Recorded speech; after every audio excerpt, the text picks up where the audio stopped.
श्री दुर्गा सप्तशती पाठ 9वां अध्याय निशुंभ वध। राजा ने कहा, हे ऋषिराज, आपने रक्तबीज के वध से संबंध रखने वाला वृतांत मुझे सुनाया। अब मैं रक्तबीज के मरने के पश्चात क्रोध में भरे हुए शुंभ और निशुंभ ने जो किया मैं सुनना चाहता हूँ। तब महर्षि मेधा इस प्रकार बोले, राजन, रक्तबीज के मारे जाने पर शुंभ और निशुंभ को बड़ा क्रोध आया और अपनी बड़ी सेना का इस प्रकार सर्वनाश होते देखकर निशुंभ देवी पर आक्रमण करने के लिए दौड़ा। उसके साथ बहुत से बड़े बड़े असुर देवी को मारने के लिए दौड़े और महापराक्रमी शुंभ अपनी सेना सहित चंडिका को मारने के लिए बढ़ा। फिर शुंभ और निशुंभ का देवी से घोर युद्ध होने लगा और वह दोनों असुर इस प्रकार देवी पर बाण फेंकने लगे मानो मेघों से वर्षा हो रही हो। उन दोनों के चलाए हुए बाणों को देवी ने अपने बाणों से काट डाला और अपने शस्त्रों की वर्षा से उन दोनों दैत्यों को चोट पहुंचाई। निशुंभ ने तीक्ष्ण तलवार और चमकती हुई ढाल लेकर देवी के सिंह पर आक्रमण कर दिया। अपने वाहन को चोट पहुंची हुई देखकर देवी ने अपने शूरप्र नामक बाण से निशुंभ की तलवार और ढाल दोनों को ही काट डाला। तलवार और ढाल कट जाने पर निशुंभ ने देवी पर शक्ति से प्रहार कर दिया। देवी ने अपने चक्र से फिर उसके 2 टुकड़े कर दिए। ये देखकर दैत्य मारे क्रोध के जल भुन गया और उसने फिर देवी को मारने के लिए उसकी ओर शूल फेंका, किंतु देवी ने अपने मुक्के से उसको भी चूर चूर कर डाला। फिर उसने देवी पर गदा से प्रहार किया। देवी ने त्रिशूल से गदा को भी भस्म कर डाला। इसके पश्चात वह फरसा हाथ में लेकर देवी की ओर लपका। अब देवी ने अपने तीखे बाणों से उसे धरती पर सुला दिया। अपने पराक्रमी भाई निशुंभ के इस प्रकार से मारे जाने पर शुंभ क्रोध में भरकर देवी को मारने के लिए दौड़ा। वह रथ में बैठा हुआ उत्तम आयुधों से सुशोभित अपनी 8 बड़ी बड़ी भुजाओं से सारे आकाश को ढके हुए था। शुंभ को आते हुआ देखकर देवी ने अपना शंख बजाया और धनुष की टंकार का भी अत्यंत दुस्सह शब्द किया। साथ ही अपने घंटे के शब्द से, जो कि संपूर्ण दैत्य सेना के तेज को नष्ट करने वाला था, संपूर्ण दिशाओं को व्याप्त कर दिया। इसके पश्चात देवी के सिंह ने भी अपनी दहाड़ से, जिसे सुनकर बड़े बड़े बलवानों का मद चूर चूर हो जाता था, आकाश, पृथ्वी और 10 दिशाओं को पूरित कर दिया। फिर आकाश में उछलकर काली ने अपने दोनों हाथों और दांतों को पृथ्वी पर पटका। फिर ऐसा करने पर ऐसा भयानक शब्द हुआ जिससे कि उससे पहले के सारे शब्द शांत हो गए। इसके पश्चात शिवदूती ने असुरों के लिए महाभय उत्पन्न करने वाला अट्टहास किया, जिसे सुनकर सब दैत्य थर्रा उठे और शुंभ को बड़ा क्रोध आया। फिर अंबिका ने उसे, अरे दुष्ट, खड़ा रहे कहा तो आकाश से सभी देवता जय हो बोल उठे। शुंभ ने वहां आकर ज्वालाओं से युक्त एक अत्यंत भयंकर शक्ति छोड़ी, जिसे आता देखकर देवी ने अपनी महोलका नामक शक्ति से उसे काट डाला। हे राजन, फिर तो शुंभ के सिंहनाद से 3 लोक व्याप्त हो गए और उसकी प्रतिध्वनि से ऐसा घोर शब्द हुआ जिसने इससे पहले के सभी शब्दों को जीत लिया। शुंभ के छोड़े हुए बाणों को देवी ने और देवी के छोड़े हुए बाणों को शुंभ ने अपने बाणों से काटकर सैकड़ों और हजारों टुकड़ों में बदल दिया। इसके बाद जब देवी चंडिका ने क्रोध में भरकर शुंभ को त्रिशूल से मारा तो वह मूर्छित होकर पृथ्वी पर गिर पड़ा। जब उसकी मूर्छा दूर हुई तो वह धनुष लेकर आया और अपने बाणों से उसने देवी, काली तथा सिंह को घायल कर दिया। फिर उस राक्षस ने 10,000 भुजाएं धारण करके चक्र आदि आयुधों से देवी को आच्छादित कर दिया।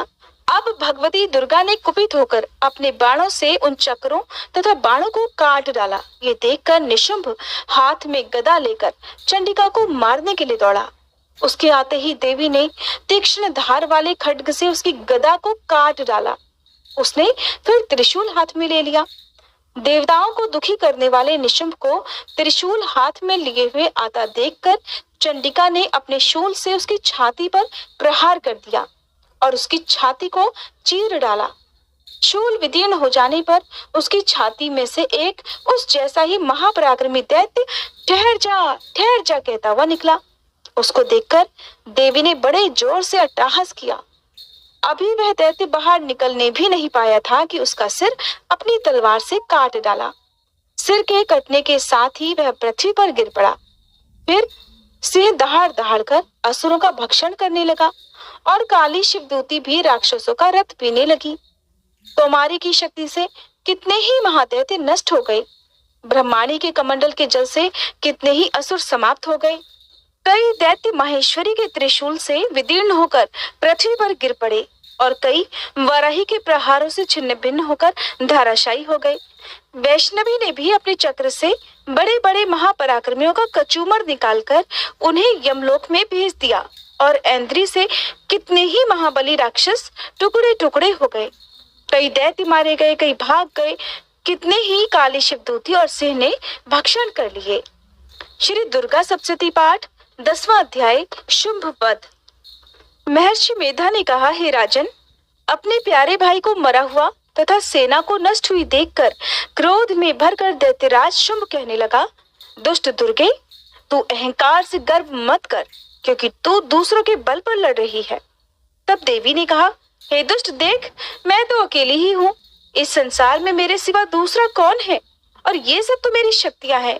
देख, ये सब की सब मुझ में प्रविष्ट हो रही हैं। इसके बाद ब्राह्मणी आदि सभी देवियां उस देवी के शरीर में प्रविष्ट हो गई और देवी अकेली रह गई। तब देवी ने कहा, मैं अपनी ऐश्वर्य शक्ति से अनेक रूपों में यहाँ उपस्थित हुई थी। अब उन सभी रूपों को मैंने समेट लिया है। अब अकेले ही यहाँ खड़ी हूँ, तुम भी यहीं ठहरो। महर्षि मेधा ने कहा। तब देवताओं तथा राक्षसों के देखते ही देखते शुंभ में तथा देवी में भयंकर युद्ध होने लगा। अंबिका देवी ने सैकड़ों अस्त्र शस्त्र छोड़े। उधर दैत्यराज ने भी भयंकर अस्त्रों का प्रहार आरंभ कर दिया। देवी के छोड़े हुए सैकड़ों अस्त्रों को दैत्य ने अपने अस्त्रों द्वारा काट डाला। इसी प्रकार शुंभ ने जो अस्त्र छोड़े उनको देवी ने अपनी भयंकर हुंकार के द्वारा ही काट डाला।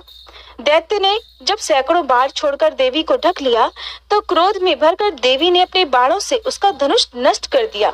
धनुष कट जाने पर दैत्येंद्र ने अब शक्ति चलाई, लेकिन देवी ने उसे भी काट कर फेंक दिया। फिर दैत्येंद्र चमकती हुई ढाल लेकर देवी की ओर दौड़ा, किंतु जब वह देवी के पास पहुंचा तो देवी ने अपने तीक्ष्ण बाणों से उसकी चमकने वाली ढाल को भी काट डाला। अब दैत्येंद्र का घोड़ा भी मर गया, रथ टूट गया, सारथी मारा गया। तब वह भयंकर मुग्दर लेकर देवी पर आक्रमण करने के लिए दौड़ा, किंतु देवी ने अपने तीक्ष्ण बाणों से उसके मुग्दर को भी काट डाला। इस पर दैत्य ने क्रोध में भरकर देवी की छाती में बड़े जोर से एक मुक्का मारा। दैत्य ने जब देवी को मुक्का मारा तो देवी ने भी उसकी छाती में जोर से एक थप्पड़ मारा। थप्पड़ खाकर पहले तो वह दैत्य पृथ्वी पर गिर पड़ा, किंतु तुरंत ही वह उठ खड़ा हुआ। फिर वह देवी को पकड़कर आकाश की ओर उछला और वहां फिर जाकर देवी में और उस दैत्य में भयंकर युद्ध होने लगा। वह युद्ध ऋषियों और देवताओं को भी आश्चर्य में डालने वाला था। देवी आकाश में दैत्य के साथ बहुत देर तक युद्ध करती रही। फिर देवी ने उसे आकाश में घुमाकर देखते ही देखते पृथ्वी पर पटक दिया। दुष्ट आत्मा दैत्य पुनः उठकर देवी को मारने के लिए दौड़ा। तब उसको अपनी ओर आता हुआ देखकर देवी ने उसकी छाती विदीर्ण करके उसको पृथ्वी पर पटक दिया। देवी के त्रिशूल से घायल होने पर उस दैत्य के प्राण पखेरु उड़ गए और उसके मरने पर समुद्र, द्वीप, पर्वत और पृथ्वी सब कांपने लग गए। फिर उस दुष्टात्मा के मरने से संपूर्ण जगत प्रसन्न और स्वच्छ हो गया, आकाश निर्मल हो गया। पहले जो उत्पात सूचक मेघ और उल्कापात होते थे वे सब भी शांत हो गए। उसके मारे जाने पर नदियां अपने ठीक मार्ग से बहने लगी। संपूर्ण देवताओं का हृदय हर्ष से भर गया और गंधर्वनियां सुंदर गान गाने लगी। गंधर्व बाजे बजाने लगे और अप्सराएं नाचने लगी। पवित्र वायु बहने लगी। सूर्य की कांति स्वच्छ हो गई। यज्ञशालाओं की बुझी हुई अग्नि अपने आप प्रज्वलित हो उठी और चारों दिशाओं में शांति फैल गई। जय माता दी। आज के अध्याय पूर्ण हुए। उम्मीद है वीडियो आपको पसंद आई होगी। तो दोस्तों, आपको दुर्गा सप्तशती का ये पाठ सुनकर कैसा लगा? कृपया कमेंट करके ज़रूर बताएं। वीडियो पसंद आया हो तो लाइक करें और अपने दोस्तों के साथ शेयर करें। कमेंट बॉक्स में जय माता दी लिखना ना भूलें। ऐसी ही और भी बहुत सारी कहानियों को सुनने के लिए चैनल को सब्सक्राइब जरूर करें। धन्यवाद।